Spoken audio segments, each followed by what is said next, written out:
Welcome to my YouTube channel. Bumabalik pa rin ba ang mga ads sa inyong mga cellphone kahit na sinusunod nyo naman lahat ng instruction sa pag-turn off ng inyong mga phone settings, Google Play Store at Google Chrome, pero wala pa rin nangyayari? Kaya naman, meron pa akong dalawang paraan para matigil na ang pagpa-pop up ng mga ads sa inyong mga cellphone kapag nagto-turn on kayo ng inyong mga internet connections.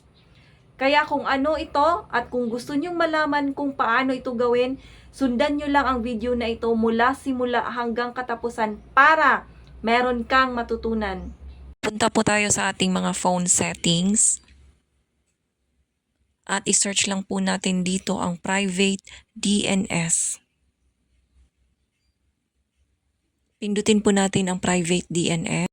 Dito sa DNS address ay itype po natin ang dns.adguard.com at isave. Then press turn off.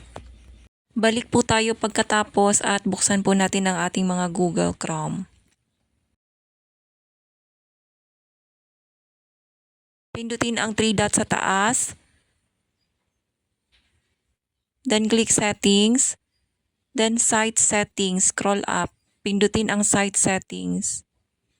Then all site. Dito makikita lahat ng websites na nagpapadala ng mga ads. Kaya naman para ma-delete yan ay pindutin lang natin yung box sa gilid.